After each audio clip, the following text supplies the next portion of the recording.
E lá tem convênio, aí ele fez uma lista, eu só chorei, limpei assim, falei, é isso que eu quero, uma pessoa que cuide de um recurso que a gente tem, que é um helicóptero, dá muita despesa, mas um cara que conseguiu equalizar tudo isso. Aí se ele tivesse a cabeça de piloto, ele ia ser só um piloto. E é muito bom você ser um piloto, né? Porque senão você também morre com esse trem. Só que ele é um gestor de recursos, ele provou isso para mim. E o piloto que não é gestor de recursos, ele pode ter um problema, ele pode cair, porque uma das coisas que mais derruba helicóptero, sabe o que é? Falta de combustível, chama pane seca. E essa pane seca, se o cara não é administrador de recursos, ele vai como se não houvesse amanhã, mas o cara enjoado com recurso, ele olha muito bem no tanque. Não sei se você sabe, mas um grande comandante morreu por causa de uma besteira. Um tal de comandante Rolim. O cara que fundou a TAM, né, o dono da TAM. Ele nunca deixava ninguém abastecer. Ele nunca tem isso no histórico dele. O dia que ele deixa alguém abastecer, ele não checa, o helicóptero dele cai com pane seca. Tem algumas outras coisas no meio da história, mas a história base é essa. E aí o que acontece? Na única vez que você não presta atenção no recurso indispensável para uma máquina que fica pegando fogo em 700 graus no ar, e você não prestou atenção no recurso, você perdeu sua vida. Depois dessa palestra, dessa noite, você vai começar a olhar o mundo com outro olhar. Vou dar uma cutucada aqui, mas não fica com raiva não. É muita riqueza para um cara tolo e improdutivo como o Lula governar. É muita riqueza, ou seja, nós não entendemos de gestão de recursos. Não, a gente ia colocar um cara que tem visão exponencial lá. A gente colocaria um cara que é empreendedor, um cara que entende de gente. Mas aí a gente errou como nação, está tudo certo. Você pode falar a sua justificativa que for.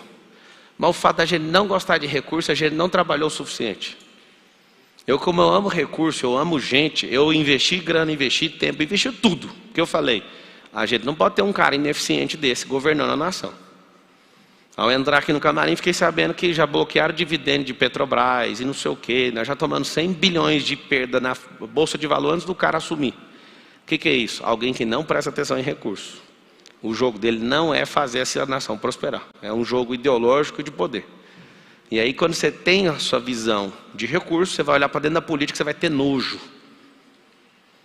E eu vou falar uma coisa para vocês. O que mais me impressiona na política não é o tanto de ladrão, é o tanto de gente ineficiente.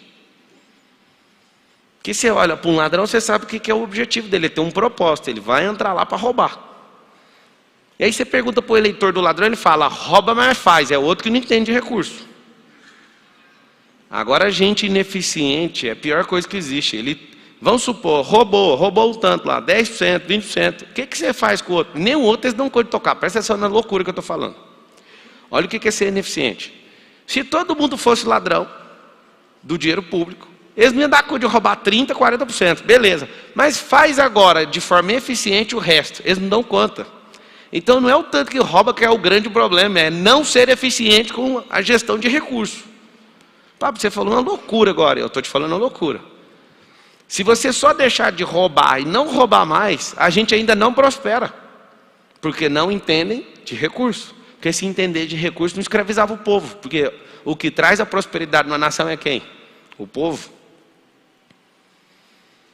O que é recurso, pelo amor de Deus? Deus é um recurso infinito, e você vai colocar o nome dele, chama-se fonte inesgotável. Não tem ninguém maior que ele, ninguém mais poderoso, ninguém mais forte, ninguém é mais inteligente, ninguém. Então, nós temos que partir de um pressuposto. Todas as pessoas que são boas com recurso têm que chegar nessa fonte todo dia, porque você cansa, porque você se frustra, porque você fica sem energia, se você convive com gente negativa. Mas se você tem uma fonte que é inesgotável, isso vai mexer com você. É uma fonte que não para. Essa fonte criou as águas, o mar, a terra, os animais, criou tudo. E tirou da onde? Então vamos destravar o ápice. O ápice não, o núcleo. O Big Bang do recurso. Tirou de dentro dele mesmo. A formação das galáxias, a formação da terra, todas as coisas. Saiu da onde? Dessa fonte inesgotável. Essa fonte tem um símbolo na terra. O símbolo dessa terra, o símbolo dessa fonte inesgotável chama árvore da vida. O que é a árvore da vida? Lá no Éden, né, tinha lá divisão de 4 rios, era uma cidade quadrada. E tinha a árvore da vida e tinha a árvore do conhecimento do bem e do mal. Adão, para continuar na eternidade, mesmo estando na terra, precisava comer a árvore da vida, sempre para renovar a energia dele. A árvore da vida, ela foi tirada de lá, do Éden, e segundo a Bíblia, hoje está no paraíso. Tem um lugar chamado Hades, e nesse vale tem uma diferença. O Hades é o lugar técnico onde fica a divisão do céu com o inferno, aqui na terra. Na verdade, o hall do inferno é um lugar onde você vai esperando até inaugurar o negócio. Só que essa árvore da vida está lá. Então, um símbolo, presta atenção nisso. Por que sempre você vai ver eu falando sobre riqueza, eu vou falar de semente, de árvore, de fruto. Sabedoria é a semente, a prosperidade é o romper da semente, da planta, da árvore, né, do arbusto. É crescer, eu vou te falar sempre apontando para a árvore, porque toda a criação simbolicamente saiu de dentro dessa árvore. Os 4 rios, Pison, Gion, Tigre e Eufrates, saíram dessa árvore, nasciam no pé dessa árvore. Simbologicamente, essa fonte ela foi traduzida por uma espécie material que você consegue enxergar com seus olhos. A árvore da vida. Quem está anotando vai escrever assim, árvore da vida. Você vai pegar a vida de uma pessoa, aí você vai pegar a árvore genealógica. Você vai ver na eternidade, vai ter uma árvore que os frutos vão se renovar. Imagina você ter uma árvore que um mês dá jabuticaba, na outra dá melancia na árvore. Aí no outro dá outro fruto, na mesma árvore. Essa é a árvore da vida. Ela tem todos os frutos, carrega todas as espécies, tudo veio dela. Só de você começar a entender isso, você vai falar, agora eu entendi, existe uma árvore. Adão precisava dessa árvore para manter-se na eternidade. Só que ele comeu a árvore do conhecimento do bem e do mal, perdeu o acesso, aí colocaram uns querubins lá na porta do jardim e cessou. E a partir de agora você vai morrer. Está lá em Gênesis 6:3, certamente você vai morrer. Em Gênesis 2, certamente você vai morrer se você mexer com isso aí. Depois saíram, começou a queda. O homem que mais viveu foi Matusalém, 969 anos. Adão viveu 800 e poucos anos. E aí o que aconteceu? Começa o declínio do homem por ignorar a árvore poderosa. O primeiro pecado que teve no mundo não foi o pecado da desobediência. A maioria dos teólogos erram quando eles falam isso. O primeiro pecado do mundo foi não desfrutar. Como assim? Deus criou todas as coisas, colocou a árvore. Aí tem uma coisa interessante que você tem que saber. Toda a viração do dia, que era às 18 horas no calendário que a gente conhece como judaico, todo dia na viração, quando o sol descia, Deus chegava próximo à árvore da vida ali para ter a comunhão com Adão. Adão começou a ignorar aquilo porque ele já não queria mais a sabedoria, ele queria saber o que tinha naquela outra árvore. E aí que está o detalhe. Toda vez que você optar pelo conhecimento do bem e do mal, você vai pegar o ônus e o bônus do conhecimento do bem e do mal. Você olha para uma criança, a criança sabe que se ela entrar numa piscina sem souber nadar, ela vai morrer afogada? A criança sabe? O que é o conhecimento do bem e do mal? Ela vai conhecer isso. Lá dentro do jardim, com esse símbolo da árvore, isso nunca seria conhecido. Você só precisava sempre estar renovando no Kairos. Por que eu estou dando essa volta? Para você entender, porque não existe você entender de recursos, você não entender a fonte dos recursos. No mundo espiritual, Deus, no mundo físico, a árvore da vida. Essa árvore da vida é assombrosa. Eu estudaria, eu focaria a minha vida entendendo isso. Eu fiz isso.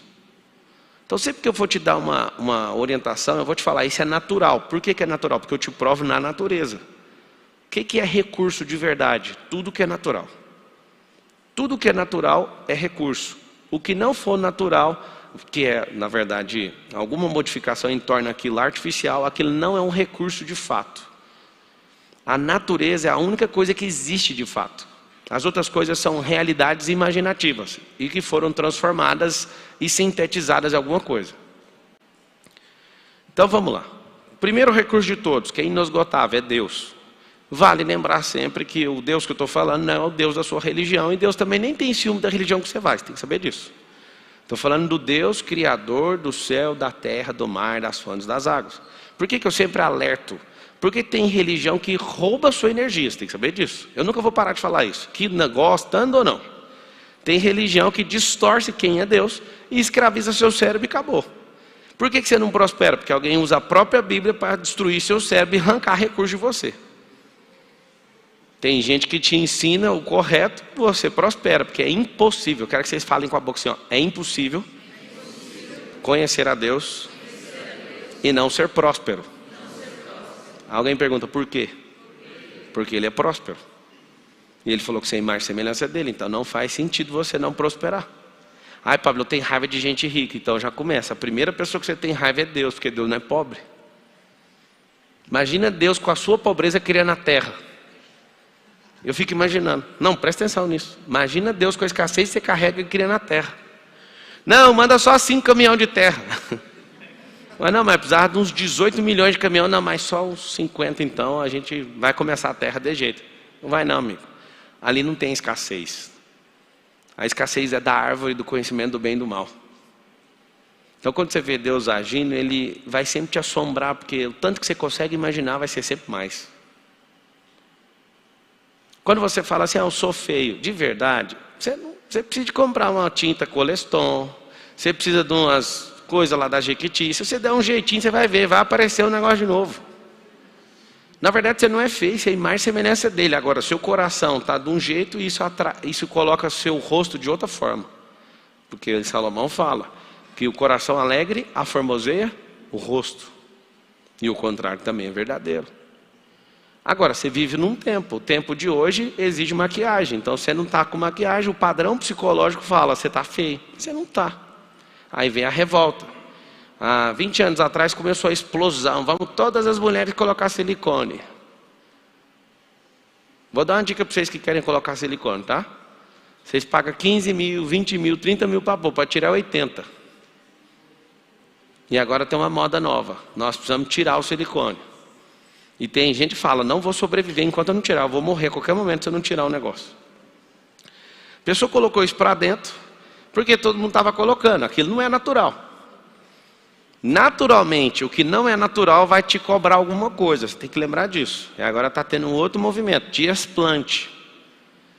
E tem gente que decidiu, não quer nem saber. Se não tirar, não vai ter paz mais de espírito, nem de alma, nem de corpo. Aí vai ter que tirar. Por que essas coisas acontecem de tempos em tempos? Porque as pessoas não entendem de recurso.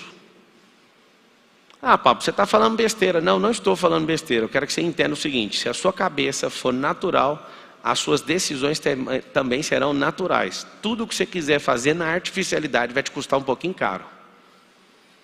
Vai custar caro. Então vamos lá. A fonte é o recurso mais poderoso que existe. Ninguém ganha dela. Segunda. Qual que é a segunda fonte? Melhor. Qual que é o segundo recurso mais poderoso que existe na Terra? Responde vocês para mim. Qual que é?